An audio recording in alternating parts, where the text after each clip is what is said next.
Have you ever felt stuck like Elias, who, day after day, felt the invisible walls of his life closing in? He'd tell himself, "This is just who I am. I'm not the adventurous type. I'm not a leader. I'm just Elias, the quiet one, the one who plays it safe." He believed his nature was a fixed blueprint, a destiny he couldn't outrun. Many of us carry this heavy sense of predetermination, a feeling that our core selves, our limitations, our very personalities are set in stone from birth or shaped unalterably by our past. We whisper to ourselves, "I can't change. This is just my lot in life." But what if that very idea is the most profound illusion holding you back? What if the script you've been following wasn't written by fate or biology or even your upbringing, but is in fact a script you are writing, moment by moment, with every choice you make?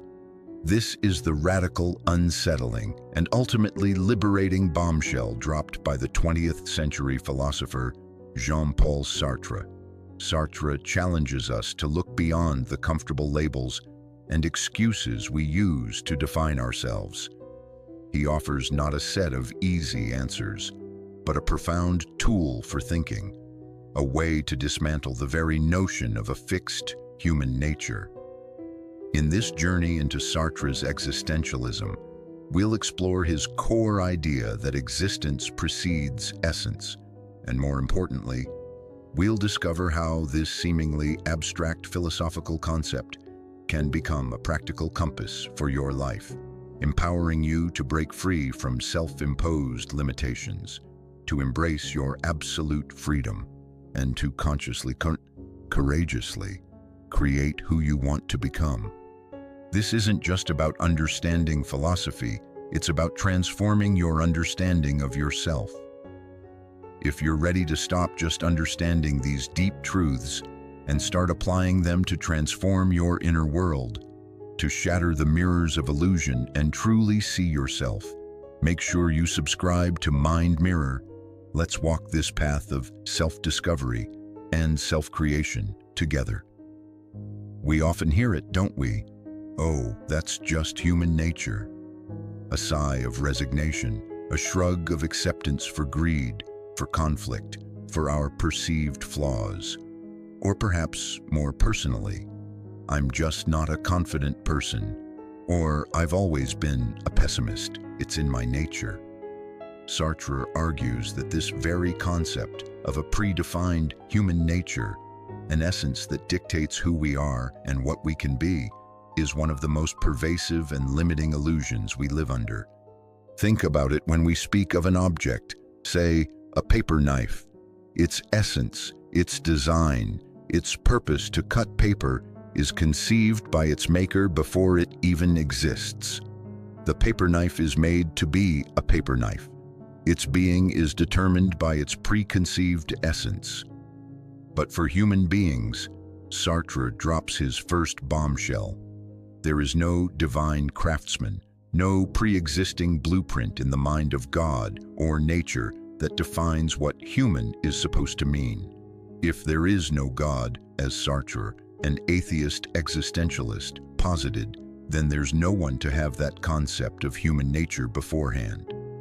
We are, in his famous phrase, thrown into existence. We simply are. First, we appear on the scene. We encounter the world.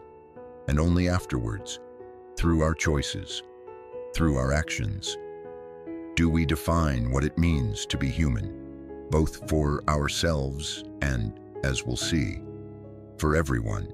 So, when Elias, our friend from the beginning, says, "I'm just not the adventurous type," what is he really doing?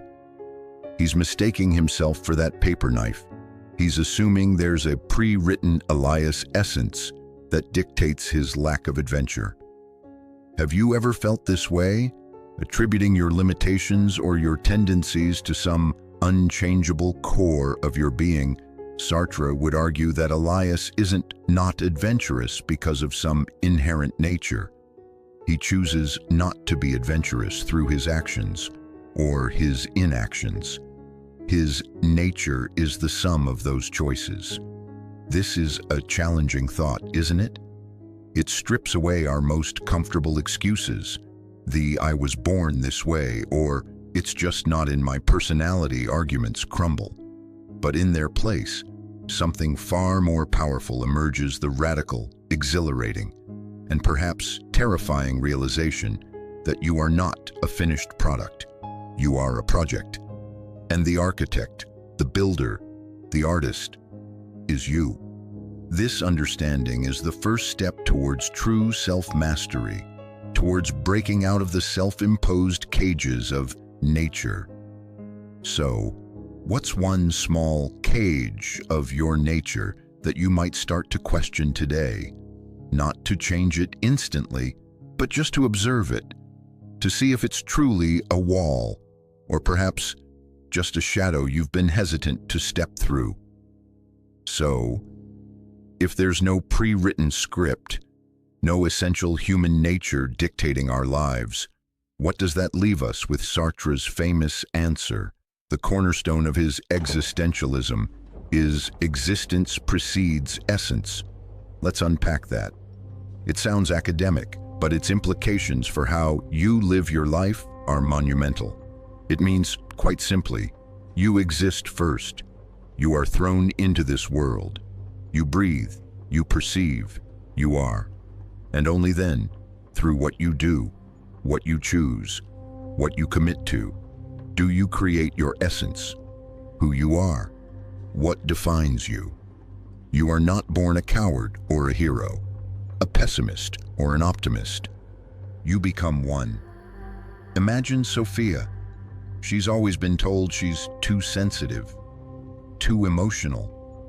For years, she believed this was her unchangeable essence. "I'm just a sensitive person," she'd sigh, using it as a reason to avoid difficult situations or challenging feedback. But armed with Sartre's insight, Sophia might start to see things differently.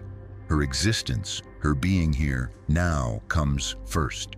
Her sensitivity isn't a pre-installed program. It's a pattern of responses, choices, and interpretations she has made over time. Perhaps she chose to focus on certain emotional stimuli, chose to react with heightened feeling, chose to define herself by those reactions. The profound implication here is that if you create your essence through your choices, then you can also recreate it. You can choose differently. Sophia isn't condemned to be too sensitive forever. She can choose to cultivate resilience, to interpret situations differently, to act in ways that build a new essence of strength and composure, if that is what she wills. This is the radical power Sartre hands us. Think about Marcus, who always believed he wasn't creative. He existed. He went to his office job. He came home. His essence seemed to be that of a non-creative, practical man. But then, inspired by a chance encounter, he picks up a paintbrush for the first time at 40. He struggles. He makes messes. But he chooses to continue. Through that act of choosing, of doing, of committing to this new endeavor, Marcus isn't just learning to paint. He's creating a new aspect of his essence. His existence as Marcus the painter begins to take shape, not because it was preordained, but because he willed it into being. What essence have you accepted about yourself without question? What if, as Sartre suggests, it's not a fixed truth, but a story you've been co-authoring, and whose next chapter you get to write? This power to create yourself isn't easy. It means there are no excuses. You can't blame your nature, your genes, or even, for Sartre, a divine plan. The responsibility is entirely yours.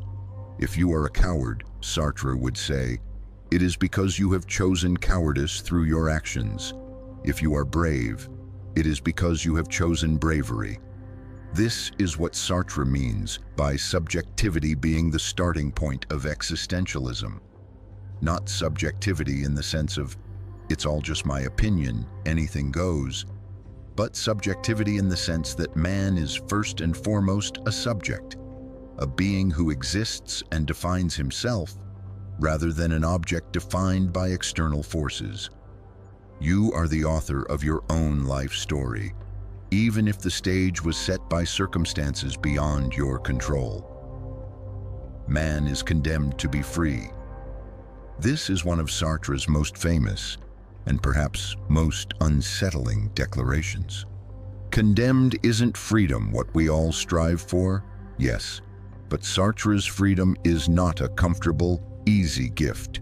It is an absolute, radical freedom, and it comes with a heavy weight, because if existence precedes essence, and if you are entirely responsible for creating who you are, then you are also responsible for the image of humanity you project through your choices.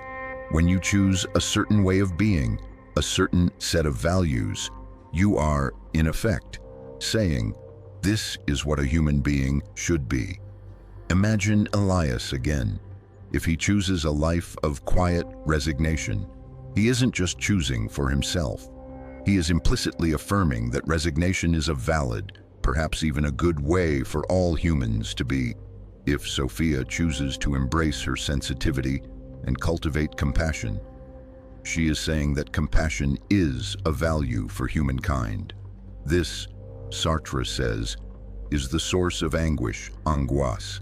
It's not a neurotic fear, but a profound sense of the total and deep responsibility that comes with freedom. It's the anguish of a military leader who sends his men into battle, knowing his decision will determine their life or death. He chooses, and in choosing, he bears the weight for others. Every person, in every moment of choice, is in a similar position, legislating for all mankind. Can you recall a choice you made where you felt this deeper sense of responsibility, this existential anguish, knowing your decision had implications beyond just yourself? Then there is abandonment, délaissement. This comes from the realization that if God does not exist, we are without excuses and without external guidance. There are no pre-written moral laws in the heavens, no divine commandments to tell us definitively what is right or wrong. We are, Sartre says, left alone, without excuse. Think of Marcus trying to decide if dedicating his life to art is a good choice, or if he should stick to his practical job.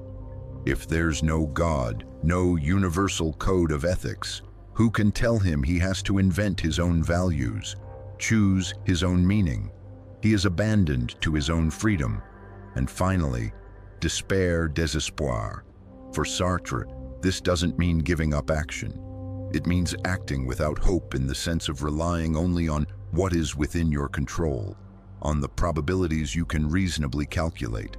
You can't count on a divine intervention, or on others behaving exactly as you wish, or on the world conforming to your desires. If Elias wants to become adventurous, he can't just hope for adventure to find him. He must act, take the first step, book the ticket, say yes to an unknown opportunity, while accepting that the outcome is not guaranteed. He focuses his will on what he can do, and lets go of what he cannot. This is acting in despair, but it is a despair that is the very condition of authentic action. In choosing myself, I choose man.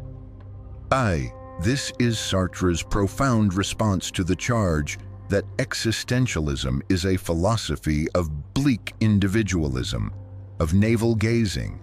It's the very heart of why he declares, controversially to some, that existentialism is a humanism, but it's a very specific kind of humanism, not the kind that says, oh, man is wonderful because some men have written great symphonies or cured diseases. That, for Sartre, is an absurd humanism, like praising a species for the exceptional achievements of a few, while ignoring the vast spectrum of human action. Sartre's existentialist humanism is about recognizing that man is constantly outside of himself. He is what he projects himself to be. He finds himself, defines himself, only by pursuing aims that transcend his immediate self. Liberation, love, artistic creation, social justice. It is in this constant reaching beyond, this transcendence not towards a God, but towards future possibilities and engagement with the world and others, that man makes himself human. And because every individual project, every choice to be this kind of person rather than that, carries with it this universal dimension, this implicit statement about what humanity can or should be, we are all inextricably linked. My freedom, to be truly willed, must also will the freedom of others. I cannot be truly free if others are enslaved, because my very definition of human is at stake. So, when Elias decides to challenge his quiet nature and take that first step towards an adventure, he's not just making a personal choice, he's affirming the value of courage, of stepping into the unknown for all humans. When Sophia chooses to use her sensitivity to understand and connect with others, rather than withdraw, she's creating a world where empathy is a human value. This is the humanism Sartre offers, not a worship of a fixed man, but a recognition of the ongoing shared project of creating humanity, choice by choice, action by action. There is no legislator but ourselves. In our abandonment, in our freedom, lies our greatest responsibility and our most profound connection to each other.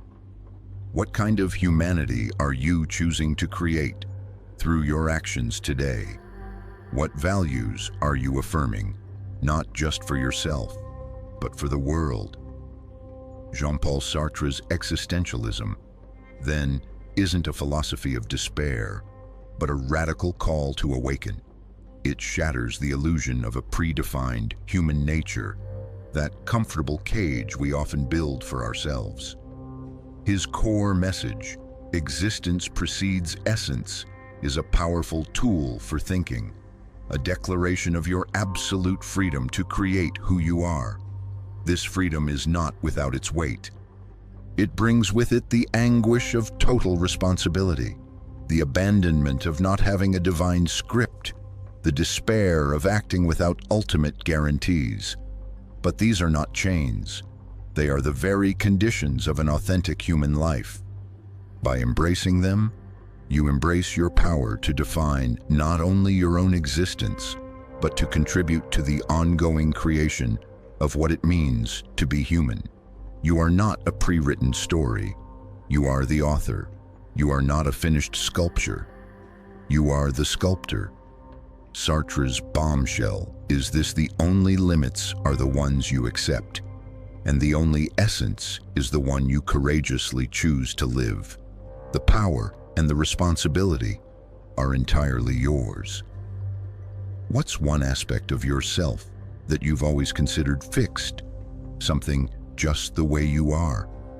After hearing Sartre's perspective, how might you begin to see it not as a definition, but as an ongoing choice, a project you can actively shape? Share your thoughts in the comments below. What essence are you choosing to create for yourself today? This journey of self-creation is a challenging one, but you don't have to walk it alone.